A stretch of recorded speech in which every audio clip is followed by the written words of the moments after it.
In my previous life, I was a nobody who made it big. By pure luck, I picked up the elite university recommendation spot that a rich heir from a powerful family didn't want, the one to Peking University. After graduation, I even married a beautiful and wealthy woman, and reached the peak of my life. A poor boy from the countryside, turned overnight into a domineering CEO. At 28, I made all the right choices at every turning point that could change my destiny, but when I woke up, I was back to being 18 again. Before I could react, lines of bullet comments suddenly appeared before my eyes. The male lead's life is so good, he stole what originally belonged to the male supporting role. In his previous life, the male supporting role must have gone insane. He lost his recommendation to Peking University and even pushed away his childhood sweetheart, the girl who had loved him since they were kids, giving her to the male lead. He completely ruined a perfect hand of cards. In the end, his family went bankrupt, fell deep into debt, and even his own child wasn't his biological son. Now that he's reborn, this time, it's definitely the male supporting role's turn to rise. Then another line popped up. Let's see how George, without relying on women to climb the ladder, can still play the male lead. I am George, but who said I can't be the male lead? Those who only try to make amends after losing someone have already lost from the very beginning. Chapter 01. I opened my eyes in a daze, and met the ecstatic gaze of my desk mate, Makoto. He jumped up, bolted out of the back door of the classroom, and ran to the neighboring class shouting for Willow, the woman who, in my past life, became my wife. He pulled her into his arms and confessed passionately, "Willow, this time, I'll never lose you again." Willow froze for a moment, her face lighting up with disbelief and joy. Her eyes reddened instantly. She hugged Makoto tightly and nodded softly. More bullet comments appeared again before me. George is just a thief. We refuse to recognize this kind of protagonist. Thank goodness young Master Ito has awakened. This time, he's taking back his own life. And then came another. Now that's more like it. A rich heir should be with a rich heiress. Why should a countryside nobody like George get the loser turns winner storyline? I hate those male fantasy plots where, with my virtuous wife's grace, I soared to the heights of ambition. In return, I showered her with gold beyond measure. He's just a social climber simp, riding on a woman's back to success. The heroine isn't running a charity office, you know. Someone else replied in the bullet comments. Wait a second, when women marry into wealth in stories, you all get super hyped, right? Don't see you calling them social climbers. Oh, right, you'd rather watch those "I divorced the god, and took half his divine power" types of plots instead. I stared blankly at the math workbook on my desk. The complex formulas before me confirmed one thing. I had truly gone back to my senior year of high school. There was only 1 month left until the college entrance exams. Someone sat down beside me. Makoto's eyes were blazing with determination. He smirked at me confidently, his expression full of conviction. He said, "George, I'm going to take back everything that's rightfully mine. Just wait and see." I smiled but didn't answer. I was curious too. In this new life, what kind of path would I walk this time? Chapter 02. The school bell rang, and our homeroom teacher walked in with a joyful expression. Makoto's face lit up with pure excitement. Bullet comments started flashing rapidly across my vision. Here it comes. Ito Young Master's University recommendation notice has arrived. This is the very first turning point that changed George's destiny. If he hadn't stolen Ito's guaranteed admission spot, how could he have possibly entered Peking University? People who steal others' opportunities without working for it are nothing but rats in the gutter. He even snatched Ito's fiancée and climbed the social ladder using his wife's family's wealth. What a shameless man. The next second, the teacher spoke. "Makoto, congratulations. You've been officially granted the recommendation spot for Peking University." Amid thunderous applause, she looked at me with a trace of regret. Although both George and Ito earned awards in the competition, there's only one recommendation slot. In my previous life, Makoto's score in that academic contest was just 0.5 points higher than mine, and by ranking order, I lost my chance. But to everyone's surprise, he rejected it. He had said, "Guaranteed admission is the lowest form of success. Give the spot to someone who needs it more." Because of that one sentence, the whole class looked up to him. Even our teacher teased, "Then I'll be waiting for Ito to become the top scorer in the entire province and bring honor to our school." In reality, though, he was madly in love with the school beauty. He'd sworn to enter the same university as her and experience a passionate, headstrong romance. He was sick of sneaking around, having to hide just to hold hands. Makoto was drowned in a flood of admiration, and I, the one who took that spot, became everyone's target of ridicule. Beggar's food, picking up someone else's leftovers. So shameless, I didn't care. With my grades barely hovering around Peking University's admission line, I treasured that opportunity. Makoto could afford to gamble with his exam results. I, born in the countryside, could not. A stable future mattered far more than cheap words. But now, in this second life, Makoto's determined voice echoed in the classroom. I'll accept the guaranteed admission spot to Peking University. Chapter 03. As the class buzzed with admiration and envy, he turned to me. George, you must be really disappointed. Huh? Bullet comments appeared again. Of course he is. George's teeth are probably grinding to dust. This recommendation spot feels so satisfying to watch. Just imagining Ito dumping that pretentious coquette and going to the same university as the heroine feels great. Makoto took a deep breath. His hands trembled with excitement, as if the feeling of rebirth had finally sunk in. He smiled and said, "Sorry about that. This recommendation spot belongs to me." I gave him a calm smile. "Congratulations." Then, 10 years, from 18 to 28 in my last life, I fought tooth and nail in the Lu group, pushing through countless obstacles, securing deals after deals, and finally earning the approval and respect of Mr. Lu. Meanwhile, Makoto was busy playing games of love and pride, eloping with his girlfriend just to prove a point. What I had over him wasn't just 10 years of experience, it was judgment, composure, and the courage to face challenges head-on. A college entrance exam.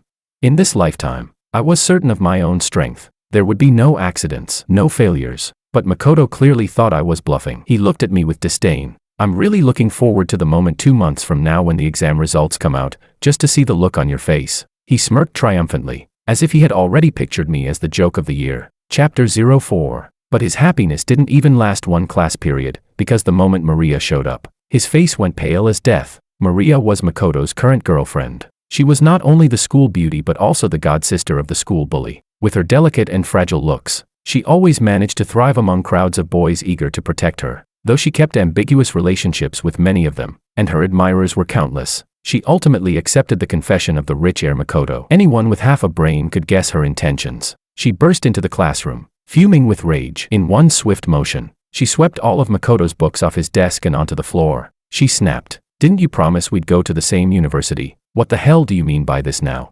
Makoto looked at her impatiently. "Why the hell should I go to the same university as you? With your grades, you'll be lucky to get into some third-rate college. Who gave you the confidence to even say that?" The commotion was so loud that students crowded the doorway to watch. From the neighboring class, Willow came running over after hearing the noise. She said sharply, "Crazy woman, go make a scene somewhere else." Humiliated again and again, Maria finally broke down. Her eyes turned red as she pointed at Makoto and shouted, "Bastard, you got me drunk and did that to me. Then begged me not to call the police. You said you'd take responsibility. Now you regret it and want to pretend nothing happened. You're just trying to use me and dump me like trash." She gritted her teeth and turned to Willow. "And you actually like this piece of garbage? Figures, the two of you make a perfect pair of scum." Makoto stood up, shielding Willow behind him. His voice trembled with fury. "Don't you dare spout nonsense. It was your brother who set me up. You booked the hotel room yourself. You threw yourself into my arms, saying you wanted to give me your first time. Stop pretending to be some pure virgin. And what did I even do? Your brother barged in right after we entered the room and threatened to call the cops. Anyone with eyes could see it was a trap." Makoto was shaking with anger. Then suddenly, realization struck him. He pointed straight at me. "It's you, isn't it? You couldn't get my recommendation spot, so you brought her here to threaten me, trying to ruin my reputation. George, you're disgusting. You two are just scheming snakes trying to steal everything that's mine." The bullet comments exploded with outrage, all taking Makoto's side and cursing me viciously. No wonder Maria showed up so fast. She and George must have been plotting this together. In the last life, Ito was tricked by Maria. He was too naive to see through her manipulative act. And with George, that cunning bastard, working alongside her, it's no surprise he fell into their trap. Makoto suffered so badly because of those two in the past. Now that he's awakened, they're finally getting what they deserve. I couldn't help but laugh in anger. I said, "If your brain's messed up, go get it checked. I haven't even moved from my seat all class. Are you blind? You made your own mess and now you want to pin it on me." The classmates around us looked at each other, nodding in agreement. Makoto's face turned crimson. He couldn't utter a single word. Maria ran out of the classroom crying, leaving a total mess behind. Since I was his desk mate, my books were scattered across the floor too. I silently bent down to pick them up, and just then, found myself face to face with Willow, who was also crouching down. Chapter 05. Our eyes met, and for a split second, it felt like yesterday. Just a moment ago, she was my wife, calling my name softly in bed. We'd been married for 5 years, even planning to have a child together, though it never came to be. Then I woke up, and suddenly I was 18 again. The girl in front of me was no longer the woman I knew. 18-year-old Willow had nothing to do with George, yet at this very moment, She looked at me with a hint of surprise. She pressed her lips together and asked, "Have we met before?" I froze for a second. During all 3 years of high school, I had buried myself in study, never interacting with her. Even this semester, though I sat next to Makoto, he was always busy dating Maria, and barely even acknowledged Willow. So how could she suddenly ask something like that? I was just about to reply when Makoto, looking visibly anxious, shoved me aside and stepped in front of Willow. He said, "Willow, you're overthinking it. He's just some countryside nobody. How could he possibly have crossed paths with us?" Willow hesitated, then finally nodded. "Sorry, I must have mistaken you for someone else." She handed me a notebook filled with her incorrect answers. On one page was the hardest question from the national competition, now covered in dense formulas written by me. Willow looked at me with surprise. "You actually solved it. Can I take a look at your method?"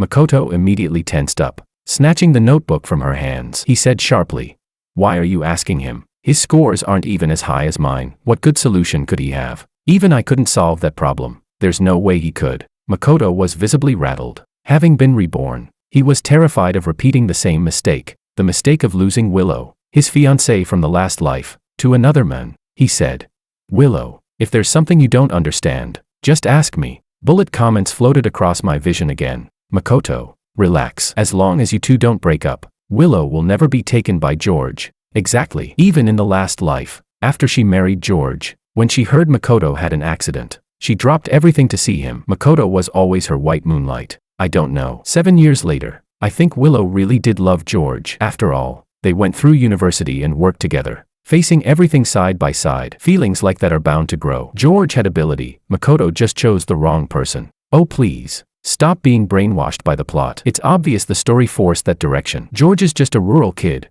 How could he ever compare to Makoto? Who knows? Maybe he only got close to Willow to climb the ladder. Not good enough for Willow. It wasn't the first time I'd heard those words. Back in university, when Willow and I started dating, even our professor said we looked like a perfect match, a talented man and a beautiful woman. But no one ever said we were meant to be together, let alone fit for marriage. Because while Willow's casual outfits cost more than an average person's monthly salary, I was still wearing the same pair of sneakers that had faded from being washed too many times. Class divides, a gap that ordinary people might spend their entire lives trying, and failing, to cross. Chapter 06. During the following month, Makoto went to Willow's class every single day, but wherever I appeared, he would make sure to drag her away, never letting us meet. Her unusual behavior that day had clearly shaken him. Time flew by, and soon, the college entrance exam arrived right on schedule. Everyone hurried through the halls, clutching last-minute study sheets, trying to cram every bit of knowledge they could. I, however,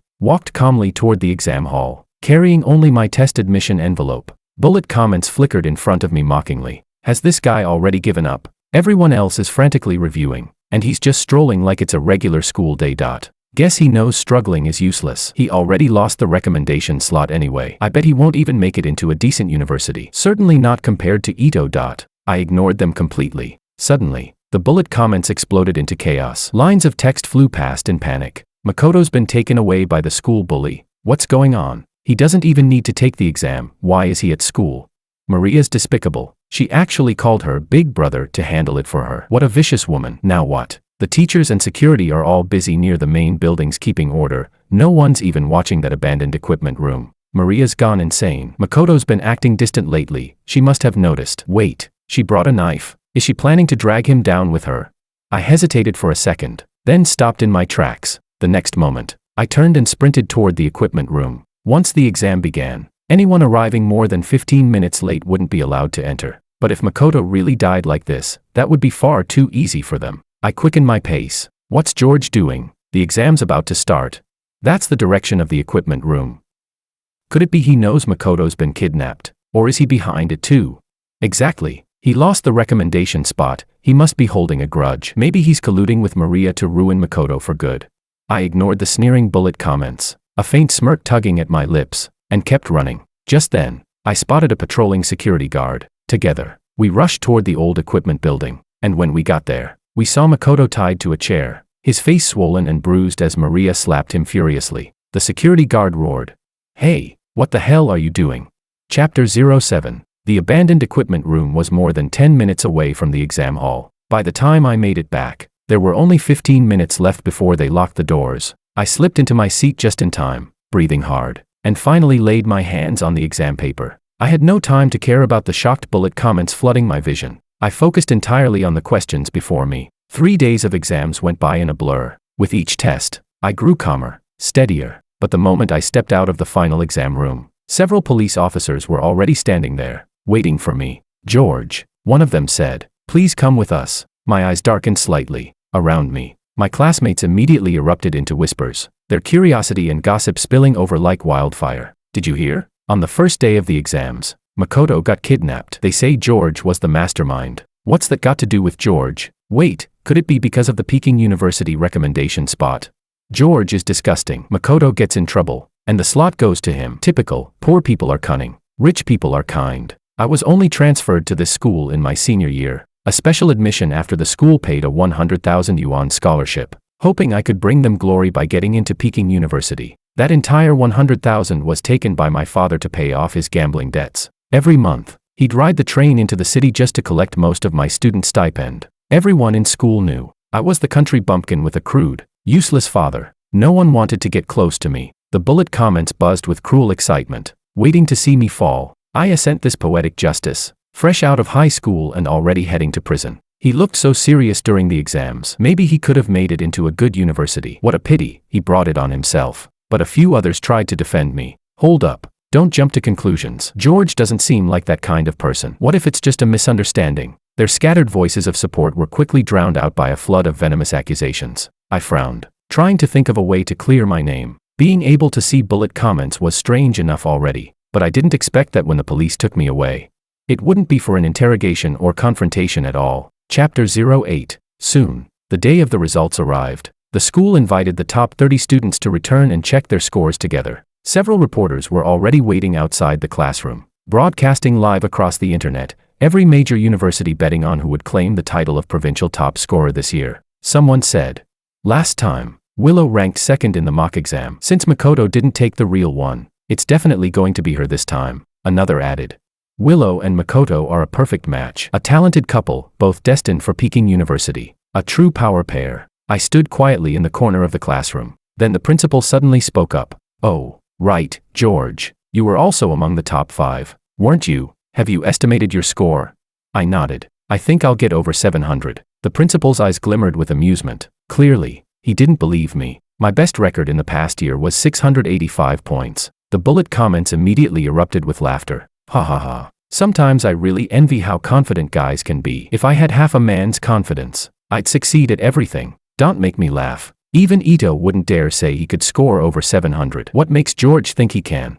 The principal began checking scores from the top 30 students. One by one, the tension in the room grew thicker with each keystroke. Reporters' cameras clicked non-stop, filling the silence with flashes and excitement. Finally, it was time for the top 5. Just as the principal was about to type in my exam number, a phone call came through from the university admissions office. A call at this timing could mean only one thing: a university was trying to claim a top student before anyone else. The principal's entire face flushed red with excitement. "If our school actually produces the provincial top scorer," he declared proudly, "I'll treat every single person here to a grand feast and hand out extra scholarships. Everyone who witnesses it gets a share."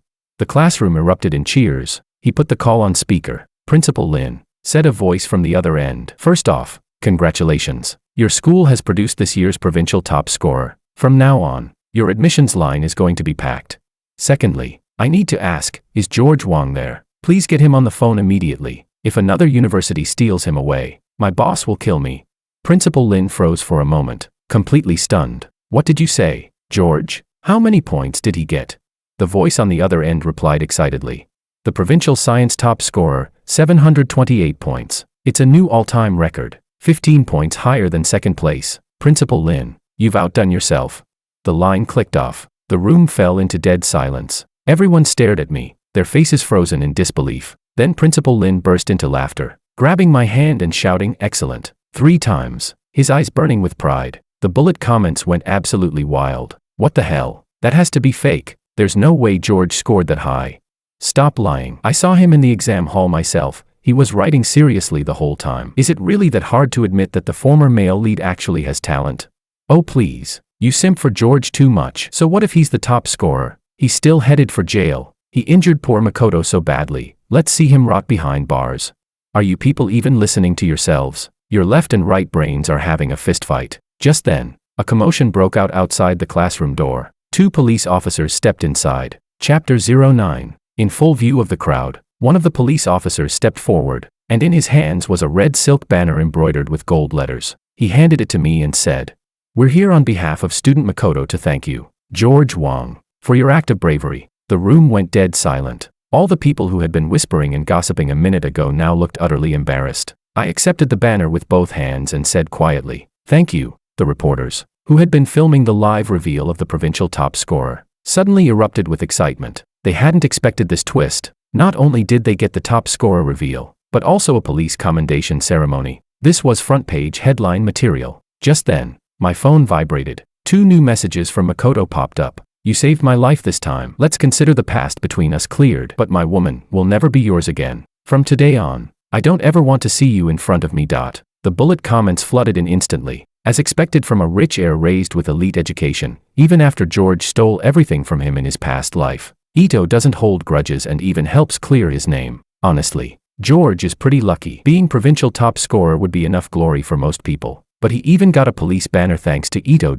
Others fired back angrily. "Oh come on, jealous much? George literally saved Makoto's life. Isn't that something he should be thanked for? If it weren't for George, Makoto might have been dead, and yet people are praising him for not holding a grudge. I can't with you people anymore. Do you just hate seeing poor people succeed? The guaranteed spot was something Makoto gave up himself. And you keep calling George a social climber simp or saying he manipulated Willow into marriage. Did he force her to marry him? Did he ever mistreat her? Without George, there wouldn't even be the Lu Corporation's success. Meanwhile, Willow, she wants to act virtuous while playing the victim, constantly belittling George and comparing him to Makoto. Hypocrisy at its finest. I couldn't help but curl my lips into a faint smile. After so long, finally, a few voices of reason among the sea of judgment. They were right. Yes, I was a social climber, and Willow was the most privileged woman I'd ever had the chance to reach. I did like her, but part of that came from the fact that she was a rich heiress. I knew my background and my connections could never match my ambition. So yes, my approach to her wasn't entirely pure,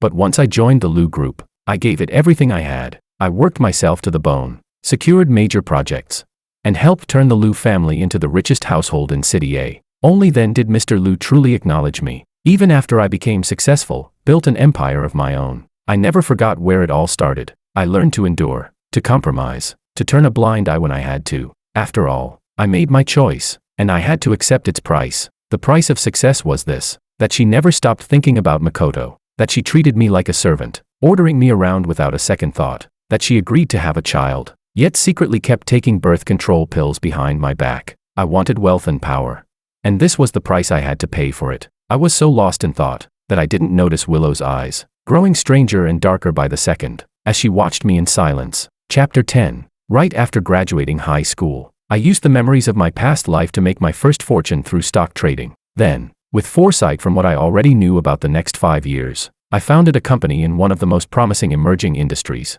I recruited a group of young yet capable early shareholders, people I had met in my previous life. They all had talent, just no money. When university started, the military training got cancelled, which gave me extra time to prepare a proposal and bidding document for an upcoming project from the Lu Group. One day, while working on the proposal at school, I overheard news that Willow and Makoto were officially together. Makoto's flamboyance left everyone speechless. He posted updates daily, never missing a chance to show off their relationship. They were constantly glued together, the campus golden couple. The first time I ran into them on campus, they were quarreling. Willow looked visibly upset. "Makoto, I need some personal space too." Makoto, who should have been thrilled, since Willow was the girl he'd secretly loved since childhood, instead turned into someone else entirely. His possessiveness had gone from flattering to suffocating, and even Willow was starting to lose patience. Then, his temper snapped. "What do you mean by that?" he said coldly. "You think I'm controlling you too much? With the way you dress, showing off like that, don't tell me you want space. You just want to flirt with other men, don't you,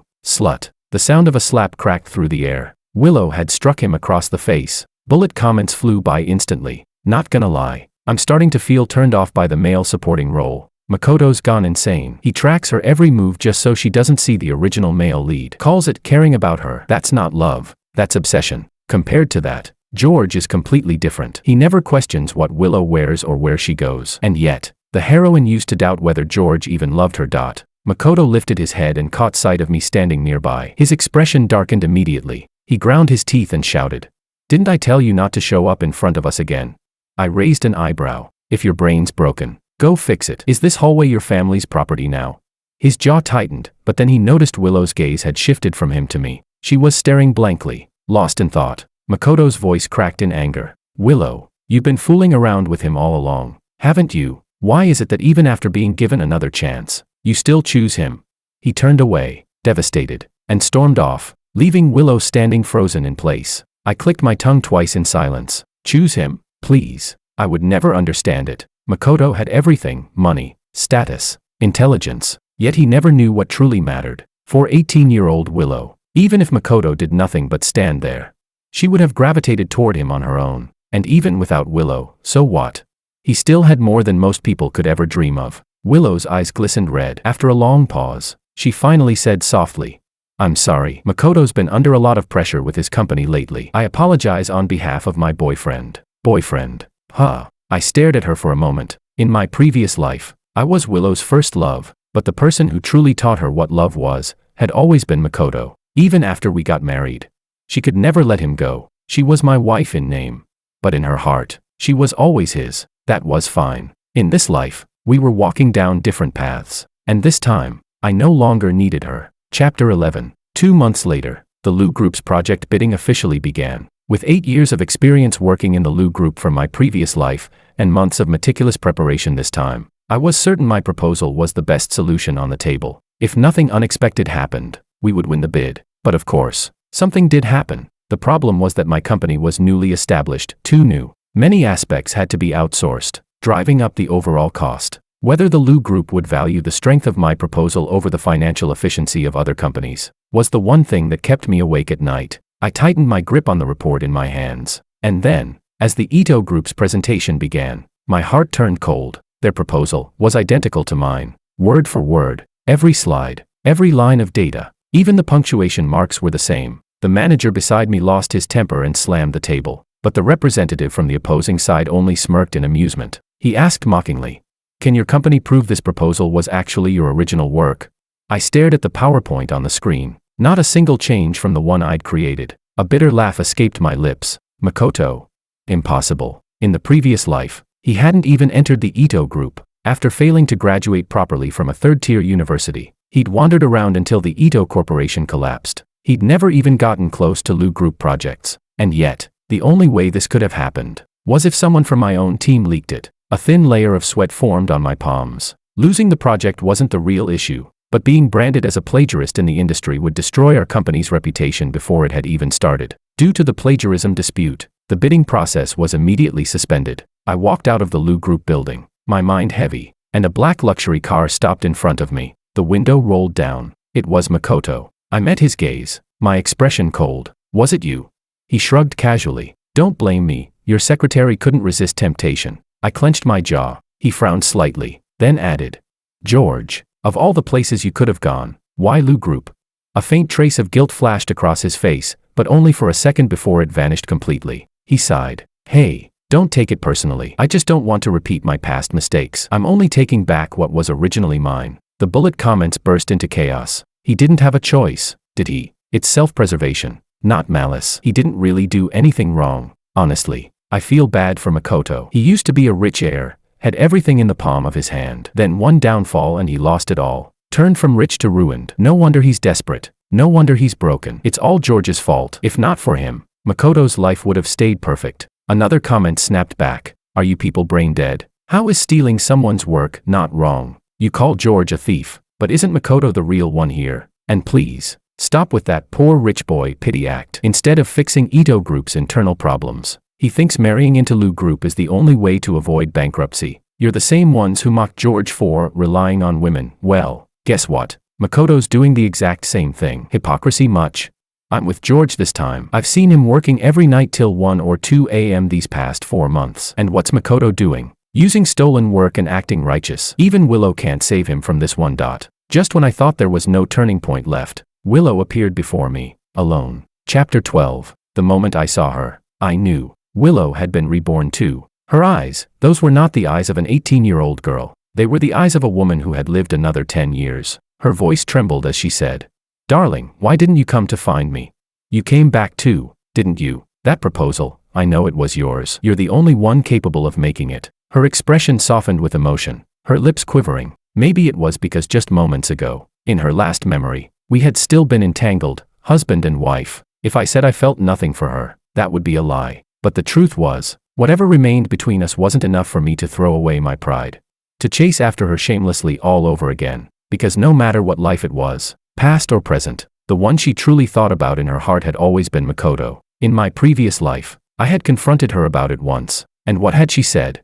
"You already married me. What more do you want? I just see him as a brother." To me, she was always condescending, cold, distant, but to Makoto, she would soften, become the gentle woman I could never reach. For Makoto, she missed our wedding anniversary. For Makoto, she left me burning with a fever in the hospital just to cook porridge for him. I knew she never cheated. She kept her distance, never crossed physical boundaries. But Makoto was her white moonlight, the unreachable ideal she'd buried in her heart. In my last life, I endured it, because I owed the Liu family too much, because marrying Willow had been the perfect equation, the optimal solution for a man like me. She was right, I already had her, money, and status. What more could I ask for? Why should I complain? But in this life, I said, calmly, because I don't need you anymore. This time, I had the strength to succeed on my own. I didn't need her name, her family, her shadow. Yes, I wasn't a nobleman, but neither was she innocent. I gestured toward Makoto, who was running up behind her in panic. Almost forgot. I added with a faint smile, "Congratulations, you got what you always wanted. I wish you both a lifetime of happiness." Willow's face tightened, her brows furrowing in disbelief. She had thought we were still the same as before, that this was just another of our petty arguments, something that would blow over soon. "George, you've changed," she said, her voice rising with hurt. "You were never like this before. Why say things just to hurt me?"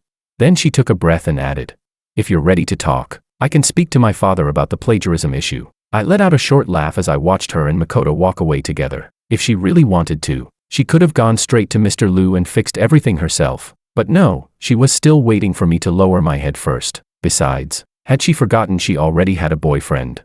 Chapter 13. 2 days ago, the Anna Corporation took the initiative to contact me, offering a huge sum to buy my proposal. Anna Su, 22 years old, heir to the Anna Group, known for being ruthless and calculating. The infamous Poison Rose. In my previous life, I had heard plenty of rumors about her. She said, "From what I know about the Ito Corporation, there's no way they could pull off a plan like this." Then she added, "So, Mr. Wang, what do you think? At this point, no one but me can help you. Are you sure you don't want to reconsider?" 2 days later, I dialed her number again. I asked, "Miss Anna, are you interested in a collaboration?" Selling the proposal was out of the question. It was the collective effort of everyone in our startup. But if Anna Corporation was willing to collaborate, it could not only compensate for the weaknesses of our young company but also push the plan even further with Anna Group's existing resources. I clenched my jaw and said, "We're willing to show our utmost sincerity. Within 2 years, we can increase the net profit of Anna Group's biotech products by 20%. Anna curved her lips into a faint smile, a glimmer of intrigue flashing in her eyes. She said, "Mr. Wang, just as I expected, you really are a rare talent." Chapter 14. From that day on, my life revolved around school, our company, and the Anna Group. Because my grades were outstanding, I was exempted from several public and non-essential courses. Although, truth be told, some money was involved in that arrangement. Anna somehow managed to smooth things over. Now, the company that was officially cooperating with the Liu Corporation bore Anna's name, and I had become the chief planner of Anna Group's cooperation project. For a startup, being too flashy is rarely a good thing. Yet, because of that, Anna began to boss me around, telling me to do this and that, such as attending banquets. When she stepped out of the fitting room wearing a custom French-style cinched dress, I deliberately acted astonished, thinking to myself, she thinks she's using me as free labor, but in truth, I just want to use her as my stepping stone into the business world. Later that year, I had a new project and planned to attract some investors. She narrowed her eyes, gave a faint hum, and said, "Approved." The business banquet was hosted by the Liu family. As Anna entered the grand hall holding my arm, the first thing I saw was Willow's incredulous expression. She grabbed my arm, pulling me aside with a dark expression. "What are you doing? How could you come to the banquet with another woman? You're my husband." I yanked my hand back and sneered. I said, "Don't be ridiculous. I'm single now. And besides, aren't you here with another man?" I gestured toward Makoto, who was chatting with some guests. Willow seemed to relax a little. She bit her lip and whispered, Darling, you misunderstood. You know the Ito Corporation hasn't been doing well lately. I just wanted Makoto to meet a few people who might help us. Once the banquet's over, I'll tell him to leave. I sighed. Losing all patience, I said. Willow, stop pretending. Chapter 15. She froze on the spot, staring at me in disbelief. Biting her lip, she asked, "What do you mean by that?" I gave a cold, mocking laugh, still trying to play both sides. Don't you have any shame? Have you even mentioned breaking up with Makoto during all this time? Watching her face turn pale, I spoke calmly. A woman who's once been protected by a lion could never fall in love with a stray dog. That's what you told me on the day we got married. Of course, I don't blame you. After all, my reason for marrying you in the first place wasn't exactly pure either. Since we've both been given another chance, isn't living a different life what you wanted? Suddenly, someone slipped her arm through mine. Anna leaned her head lightly against my shoulder, complaining softly. "What are you doing? Running off to chat with your ex in public and leaving your date behind? Don't you think that's a bit rude?" I sighed, smoothing the wrinkle she'd made on my shirt collar. "You've got it wrong," I said evenly. "She's just our current employer at most. Other than being old classmates, there's nothing between us." Willow's face flushed scarlet, her usual graceful composure completely shattered. She shouted, "What's your relationship with her?" The Anna Group was the Liu family's biggest rival for future expansion. In my previous life, if it hadn't been for me, Liu Corporation would have already fallen behind Anna Group. Anna blinked playfully and said, "What relationship? I'm Gio's bedmate." Then she poked my arm and added with a teasing smile, "Gio, when are you going to make it official with me?" I rolled my eyes and replied, "You're too old. I'm a very loyal man, only date 18-year-olds. Anna's smile instantly froze, her expression turning from amused to flustered anger. "George, are you looking down on me? How would you know if you've never tried?" As Anna and I bickered our way out, Willow's face had turned completely dark. Chapter 16. When I walked out of the restroom, I ran into Makoto. His eyes were bloodshot as he said, "George, let me tell you a secret. Your rebirth, it was something I exchanged with the system at the cost of 10 years of my life. I just wanted you to see it with your own eyes, how I, given a second life, would take back everything that was originally mine." I froze for a moment. That I truly hadn't known. His gaze shifted, from hatred to desolation. He continued, "I wanted you to watch yourself fall from heaven to hell, to taste the pain I went through in my previous life. But why is it that, even after being reborn, you still live better than me? Why does Willow still care about you? What makes you the male lead while I'm fated to be the male supporting role? I was born into wealth, an heir to a powerful family. I could have any woman I wanted, but Maria was the first one to keep me on a leash. And I thought I'd finally found true love. I personally pushed Willow away for her, only to realize later that all Maria ever wanted was my money. Do you know how hopeless I felt when Ito Corporation went bankrupt? When Maria filed for divorce and told me the child wasn't mine? Do you know how much I regretted it when I went back to find Willow, only to hear that you two were getting married? Then, out of nowhere, the bullet comments reappeared on the screen. Holy crap, plot twist of the century. George is also reborn, or was Makoto behind it all? This is insane. He literally ruined himself just to drag someone else down. I'm speechless. I supported Makoto all this time, but now it turns out he's done nothing but wallow in self-pity. I thought it was going to be a redemption arc for the male supporting role. But no matter how many times the story resets, the male lead is still the male lead. And another comment read, "There's a reason he's the protagonist. He's always known exactly what he wants. Love and drama mean nothing to him." I take back all the criticism I gave him before. I looked at Makoto and said seriously, "Even after living again, you still don't get it." He frowned. "Don't get what?" I replied. "You don't know how to live in the present. You're always trapped in the past. You've forgotten who you are, the heir of the Ito Corporation, a guaranteed student at Peking University, and most importantly, you don't understand, being the male lead is not a title given by the audience or by others. It's something you give yourself. You become the protagonist of your own story. With that kind of mindset, no matter how many chances you get, you'll always end up as a side character in someone else's life." As he stood there stunned, for the first time, I sincerely felt grateful to him. I said, "Makoto, thank you for giving me the chance to become who I am now. I prefer this version of myself, one defined by my own choices, far more than the so-called male lead I was in the last life." Chapter 17. Half a year later, the company gradually found its footing and began expanding rapidly. Willow eventually broke up with Makoto. Every now and then, she would show up in front of me, trying to remind me of her presence, trying to rekindle what we once had. I said to her, "To be honest, looking back now, half of what I liked about you was your face. The other half was your figure, which, I'll admit, was decent for your age, and, most importantly, the Liu family's resources. Then I pointed toward Anna and continued. But now, I've got a beauty by my side. If I keep working hard, maybe in a few years I'll even be able to replace the Liu family's position. Sure, she's a bit older, but at least we're equals. She doesn't yell at me like you used to, right?